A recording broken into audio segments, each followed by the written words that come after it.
Remember when LaMelo Ball was first drafted and the reaction from LeVar Ball after his name was called? A stark contrast of a reaction when his older brother Lonzo was drafted by the Lakers in 2017. And that's because, if we're being real, Charlotte was probably the last place that LeVar Ball wanted one of his sons to be drafted to, especially a son that he perceived to be one of the best of the three. Of course, we all remember how much LeVar Ball hyped up all three of his kids, acting like they were the next coming of Michael Jordan. And when you're hyping your kids up that much, naturally, you want them to be in one of the biggest markets in the NBA. And while LaMelo has been cordial and tolerant of his time in Charlotte over the past 5 years, despite all the losing season after season, multiple different roster iterations, multiple coaches, we all knew that eventually there would come a time where LaMelo would have enough of being part of a bottom feeder in the Eastern Conference and eventually would request a trade from the franchise. And while LaMelo himself has claimed he's never requested a trade and that he's happy in Charlotte and that the reports that have come out about him being open to a trade are untrue, the writing is on the wall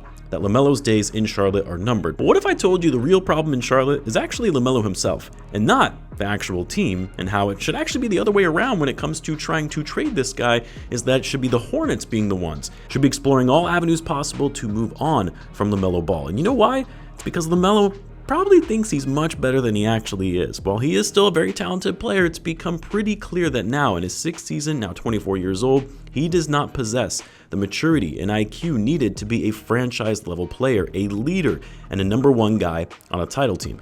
LaMelo Ball is not a winning player in this league. And the problem for both the Hornets and LaMelo is they're actually going to be hard-pressed to find a trade partner willing to take on his rookie max extension and fitting him into their starting lineup, making it very possible that the Hornets could be stuck with LaMelo until closer to the end of that contract.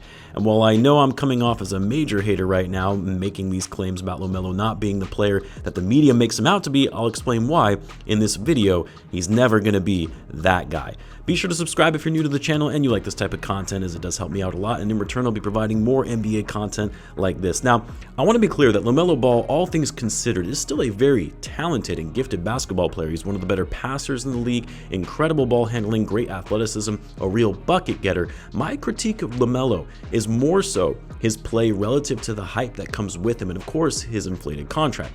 People act like he's a star in this league with tremendous upside, when in reality his play and the numbers behind it paint a very different picture. And yes, I know LaMelo wasn't drafted into a good situation. I know he hasn't had the requisite talent around him to really thrive in his role, but at some point as the years go on and you mature and develop as a player into your prime, and especially now that the Hornets actually have some nice pieces that they can work with, eventually you have to take some accountability and call it like it is. First and foremost, beyond LaMelo's play itself, you can't ignore the fact that one of LaMelo's main weaknesses is his lack of availability. Since LaMelo has joined the league, he's played in 57% of available games over the course of his 5-year career and has already missed 7 of the Hornets' 17 games so far this season.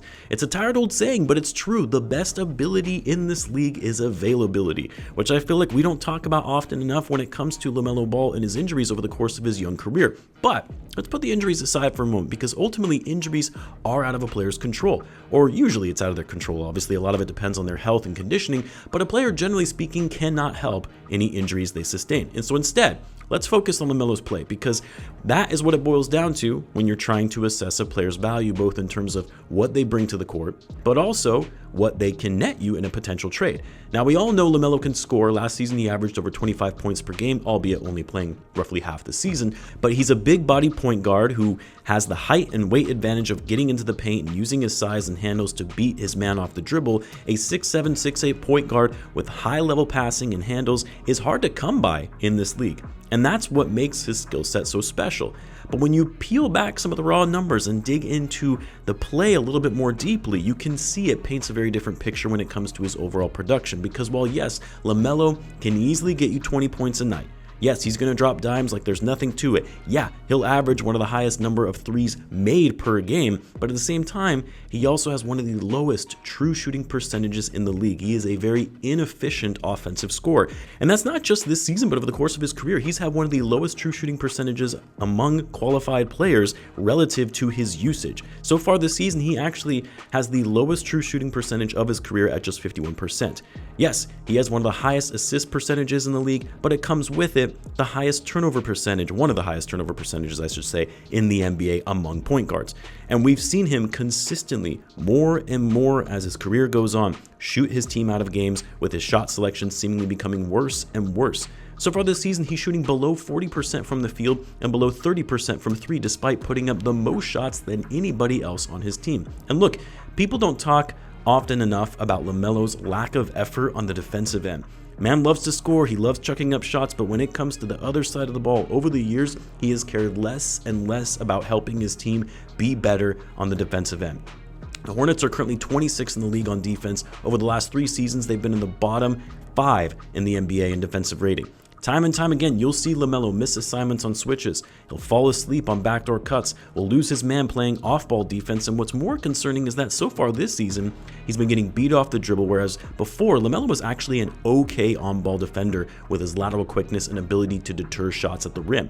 He has consistently been a net negative on that end of the floor for his whole career, where his team has been better. They've had a better rating on defense when he's off the floor versus when he's on it. Now, maybe some of that is due to all the injuries he's sustained over the years, but part of me feels like LaMelo just doesn't care. He doesn't care about getting better. He doesn't care about competing at the highest level.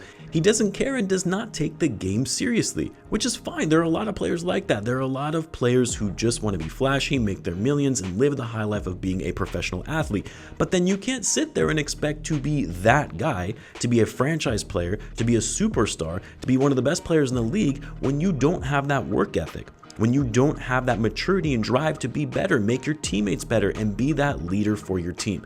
And to me, that's the biggest thing that separates LaMelo from being a good player to being a great player, is his work ethic, his attitude, and competitiveness.